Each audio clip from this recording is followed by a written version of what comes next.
Everyone, it's Matt and welcome back to another video. In this video, we're going to be talking about a situation that I found myself in a lot and one of the biggest causes of pain during my time suffering from retroactive jealousy. And what this was the idea that people were laughing at me and judging my significant other based on what she did in the past.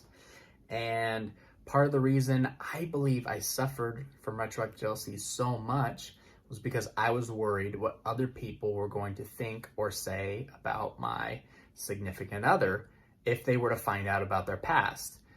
Maybe they'd think she was a slut. Maybe they'd think she was a whore. Horrible names like that. But those were things that I worried about. And so when these intrusive thoughts would come into my head, I'd be like, oh man, why did she have to do that? So many people are gonna think that she's like this, and they're gonna see me and think, wow, this guy's dating somebody that's been around the block, that's for sure. You know, look at all the stuff she's done. Wow, that's kind of embarrassing for this guy. I wonder if he knows all this stuff and what's going through his mind. Like, geez. And these thoughts caused a lot of pain and put me in this point where I felt like I had to find ways to rationalize these thoughts, be okay with these thoughts, and find a way to defend my partner in case something like this ever happened. And so I'll tell you a little bit about my story on this and what I think about this whole idea that really stems kind of from our ego. So before we jump into it, if you want to take a quick moment, go ahead and smash that like button.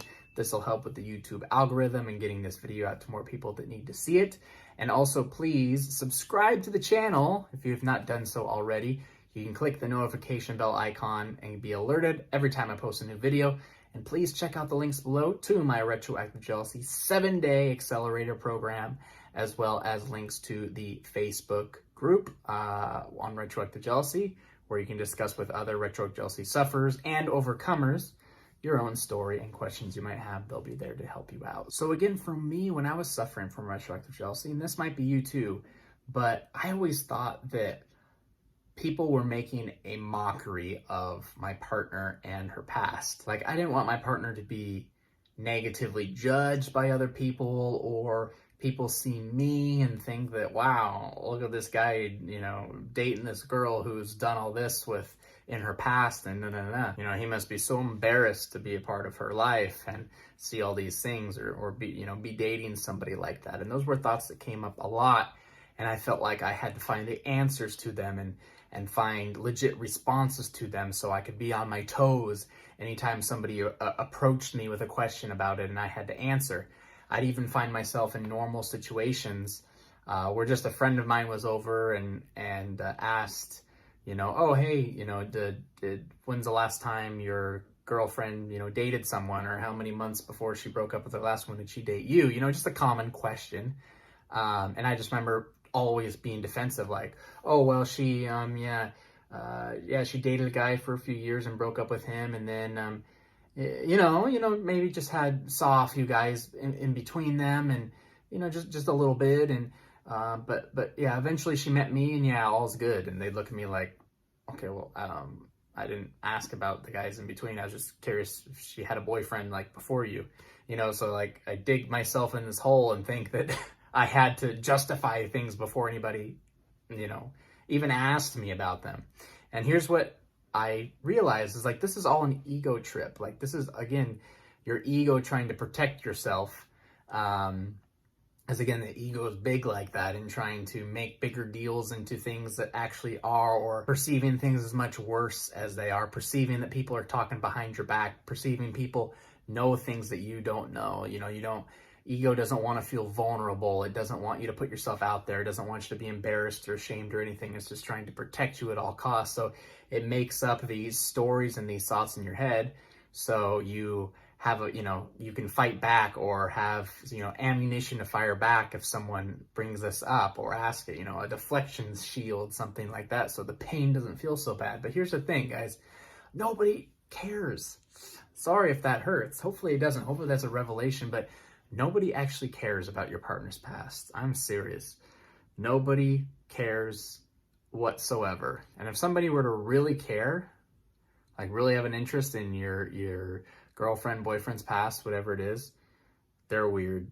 They might have some problems going on here, because of just some random stranger who wants to know everything about your person's past. They might have some secret obsession. What I'm trying to get at is they don't. Nobody does. Nobody really cares. Nobody really cares, and nobody's laughing at you. Nobody's embarrassed for you, thinking that, wow, he's with this girl who has been with a bunch of people before him. Ha ha ha. Little does he know.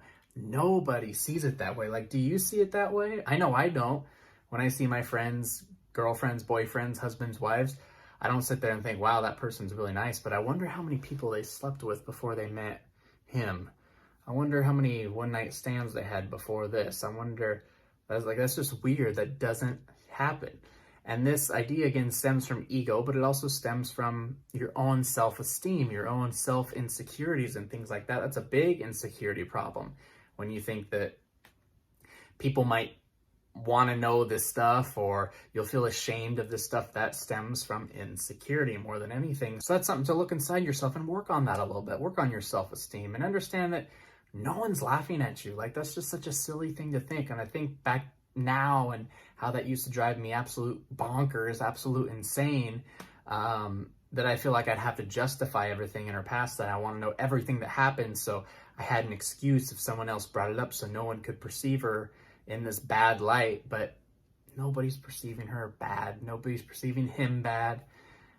Nobody actually cares. This is all just a trick. It's from your ego. It's from your mind. It's from your own insecurity. Nobody actually cares. So if that's something that's bothering you or been bothering you, you can drop it. It's all good. Or if it's still bothering you and you can't get it out of your head, work on your own insecurities. Don't look outside for the answer. Focus on your own self, your own self-confidence. Do some meditation practices, things like that, to ease some of that anxiety, because that's the last thing you should ever be worrying about is somebody judging, making fun, talking behind your back about your partner's past or the situation that you're in. I can promise you, let it go, because it really doesn't matter. And once you do let it go, for those of you that have really been bothered by it, it's going to be a big weight off your shoulders. So I hope you enjoyed this video, guys. If you did, please take the time to smash that like button. This will help with the YouTube algorithm. Also, subscribe to this channel if you have not done so already. Click the notification bell so you are notified when I post a new video. And also check out the links in the description below to my Retroactive Jealousy 7-day course and our Retroactive Jealousy Facebook community that's almost at 300 members, and that's absolutely free for you to join. So thanks again for joining me, everybody. Again, nobody cares about your partner's past, so you can relax, you can chill, and you can have a nice day.